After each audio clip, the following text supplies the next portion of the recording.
Mr. Diaz, I understand you have already discussed the warp drive failure with Ambassador Spock? I have. It is imperative that the Ambassador's shuttle be flight ready.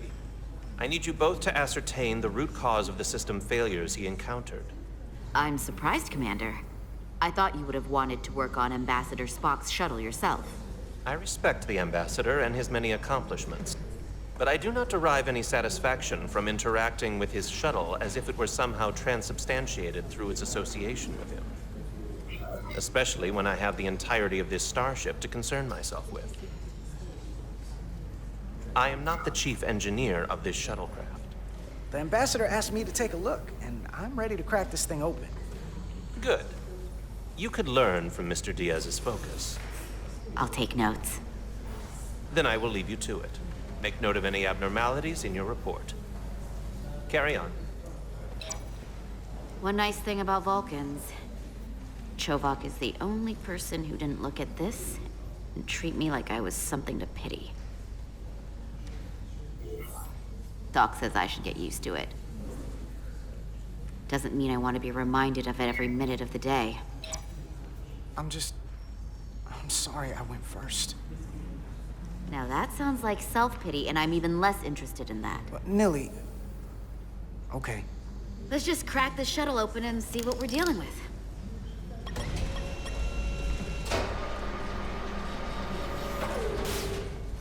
Ready to go?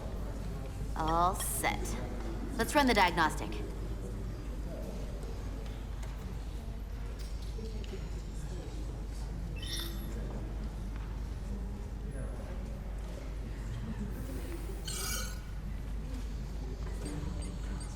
So, I know about your talk with Miranda. You do? She sent me a Priority 1 dispatch right after your conversation. I'm happy for you. Both of you. Thanks. But I'm only going to tell you this once. Don't screw this up. Because I would be very unhappy if you tried this out and then, I don't know, 6 weeks or 6 days later, I have to start splitting holidays between the two of you. All because things went south and you're not on speaking terms. That just isn't gonna work for me.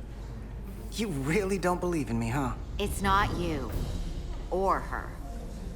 Just running the numbers, and things don't work out more often than they do. I like my friends, and I like our group. I don't want to lose that. Is that thing done? Yeah, it's wrapping up. Let's see. The relays along the primary EPS are blown. The backup relays are all intact. An EPS overload from the warp drive could cause that. But how did the shuttle end up dead in the water? Huh. Well, maybe the ship's data recorder can tell us something.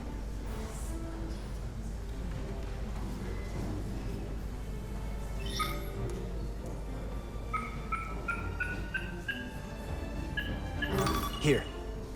They were only about 8 minutes from their plotted warp point. No faults, just those warnings.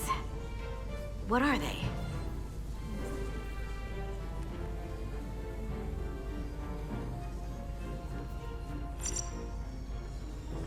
There was a complete warp cascade failure. Wow. They're lucky the shuttle didn't turn inside out.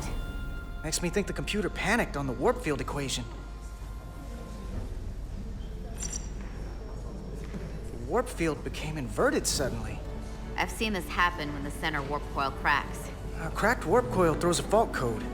Still, we should take a look. Subspace variance out of tolerance. What does that mean?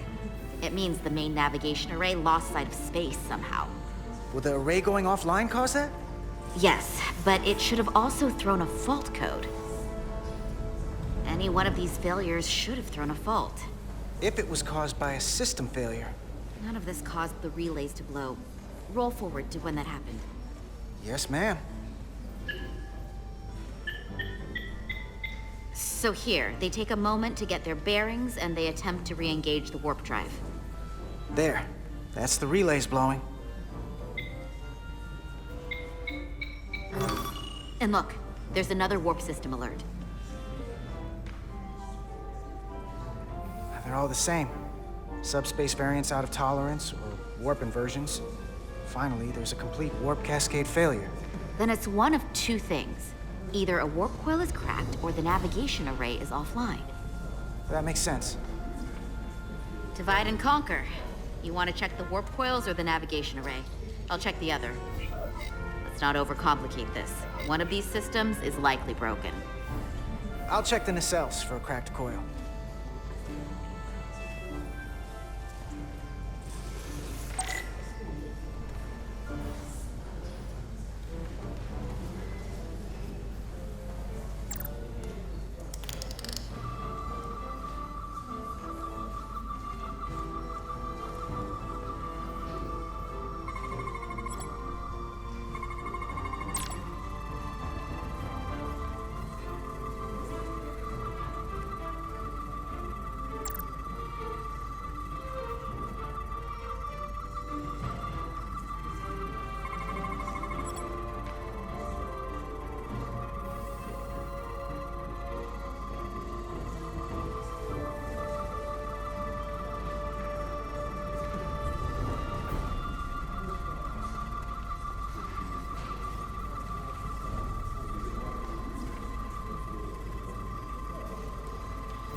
I checked every coil on the port nacelle for imbalances. If any coil in either engine were cracked, I would have detected it. So, it must be the navigation array. Except it's not. Checked and double-checked. Well, the readings don't lie. Here comes the security detail for the way team.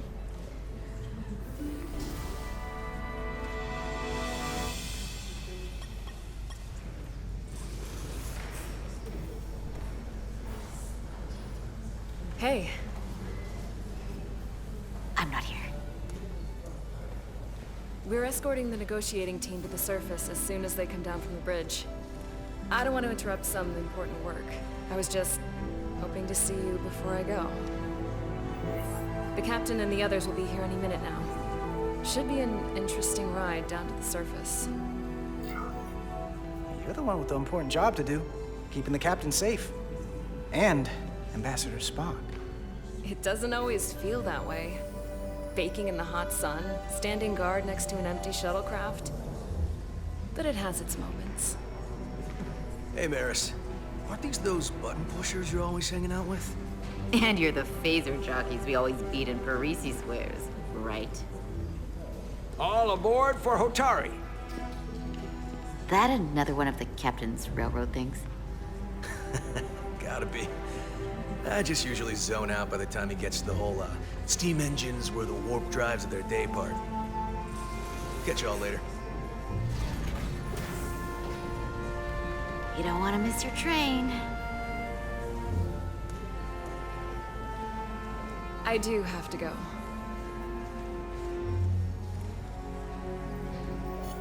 Not gonna lie, I'd rather not leave right now. More important things on my mind.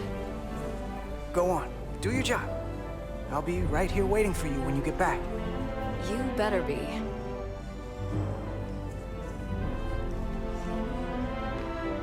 Be seeing you.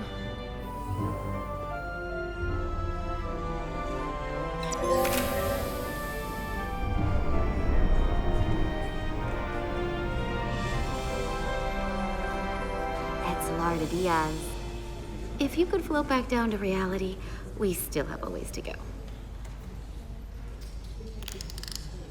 All right, where were we? So, the warp coils in the navigation array are fine, but the nav computer doesn't seem to think so. I'm out of ideas short of field stripping the shuttle from bow to stern. You wanna take this out of the shuttle and throw it on the bench? Oh, real hands-on maintenance. I like it. Okay, the nav computer is patched into the ship. The ship's computer can double-check our work. If the shuttle's nav computer is putting out false data, we'll know it. Let's run through the shuttle's logs again. Running now.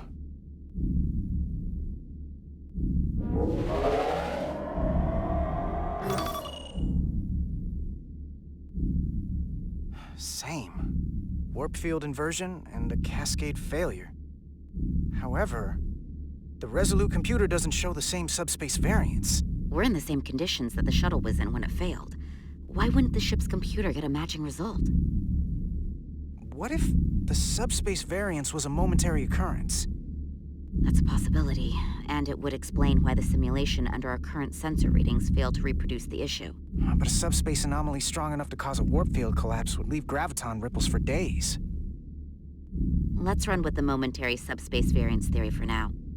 Roll forward to the shuttle's attempt to re-engage the warp drive. We need the conditions of space around the shuttle at the moment of warp failure. Resuming simulation.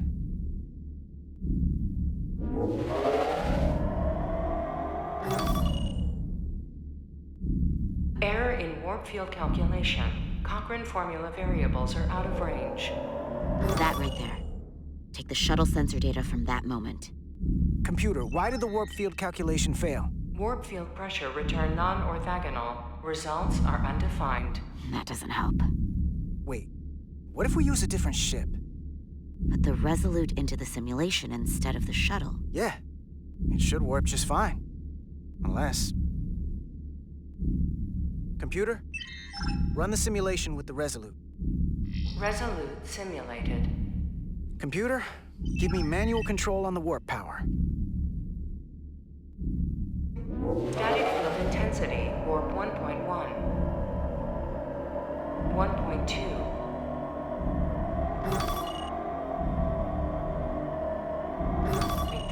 Warp pressure is destabilizing. Error in warp field calculation. The warp drive has experienced a system-wide cascade failure. Warp field collapsed. Subspace variance is out of tolerance. Cochrane formula results are undefined. Bingo.